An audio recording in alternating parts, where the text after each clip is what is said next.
Alam mo ba na may isang batas sa buhay na tahimik na gumagana araw-araw? Kahit hindi mo ito napapansin, isang batas na maaring dahilan kung bakit may mga bagay sa buhay mo na paulit-ulit na nangyayari, minsan positibo pero minsan naman negatibo. At ang nakakagulat, maraming tao ang hindi nila alam na sila mismo ang nag-a-attract ng mga pangyayaring iyon sa kanilang buhay. Ito ang tinatawag na Law of Attraction. Ang Law of Attraction ay tumutugon sa vibration or energy na ipinapadala mo sa mundo. Kung anong energy ang ipinapadala mo, iyon din ang babalik sa iyo. Kung positibo ang vibration mo, mas maraming positibong bagay ang darating sa buhay mo. Pero kung negatibo naman ang vibration mo, mas maraming negatibong karanasan ang maaari mong ma-attract. At kadalasan, nangyayari ito kahit hindi mo sinasadya. Maraming tao ang nagtataka, bakit parang paulit-ulit na lang ang problema ko? Bakit parang lagi na lang kulang ang pera ko? Bakit parang lagi akong nakakaranas ng parehong struggle? Ang sagot dito ay maaaring nasa vibration na ipinapadala mo araw-araw. Kahit hindi mo ito namamalayan, maraming tao ang nagsasabi, hindi naman ako negative mag-isip. Hindi ko naman sinasadya na mangyari ang mga problemang ito.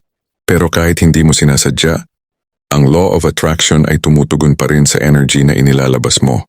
Hindi nito alam kung ginagawa mo ba ito ng sadya o hindi. Basta ang alam lang nito ay tumugon sa vibration na ipinapadala mo. Isipin mo ito, pinuksan mo ang wallet mo, at nakita mo na wala kang pera sa loob. Sa simpleng pagtingin na iyon, maaaring pumasok sa isip mo ang mga ganitong thoughts. Wala na naman akong pera. Ang hirap ng buhay. Kulang talaga ang pera ko. Sa sandaling iyon, kahit hindi mo sadya nagpapadala ka ng vibration ng kakulangan, takot or stress. At dahil dito ang Law of Attraction ay tutugon sa vibration na iyon. Ano ang mangyayari? Mas marami pang sitwasyon ang maaring dumating sa buhay mo na magpapatunay sa pakiramdam ng kakulangan. Hindi dahil gusto mong mangyari iyon, kundi dahil iyon ang energy na ipinapadala mo. May isang cycle na nangyayari sa buhay ng maraming tao. At ito ang dahilan kung bakit paulit-ulit ang parehong karanasan. Narito ang 4 na hakbang ng cycle na ito. Una, nag-o-observe ka. Tinitingnan mo kung ano ang meron sa buhay mo ngayon. Maaring pera, relasyon, trabaho o sitwasyon. Pangalawa, habang nag-o-observe ka, nagpapadala ka ng vibration. Maaring positibo o negatibo. Depende sa nararamdaman mo habang tinitingnan mo ang sitwasyon mo.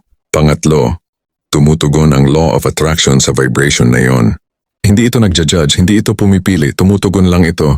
Pang-4, makakatanggap ka ng mas marami pang karanasan na kapareho ng vibration na ipinadala mo. Kaya kung ang vibration mo ay takot, kakulangan o frustration, mas marami pang sitwasyon ang darating na may parehong energy.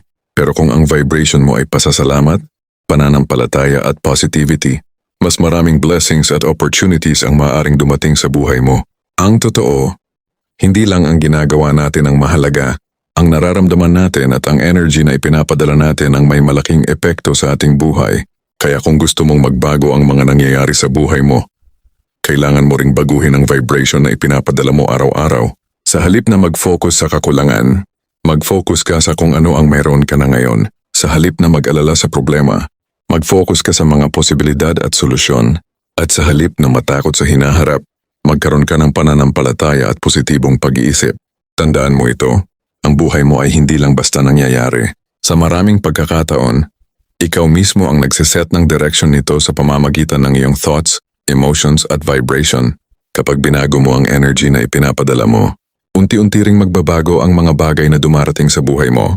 Kaya simula ngayon, piliin mong mag-isip ng positibo. Piliin mong magpasalamat sa mga biyayang mayroon ka na. At piliin mong maniwala na may mas magandang darating sa iyong buhay. Dahil kapag nagbago ang vibration mo, magbabago rin ang mga bagay na ina-attract mo sa iyong buhay. At tandaan mo, ang energy na ipinapadala mo ngayon ay maaaring maging simula ng bagong direksyon ng iyong buhay. Salamat sa panonood at magkita tayo sa susunod na video.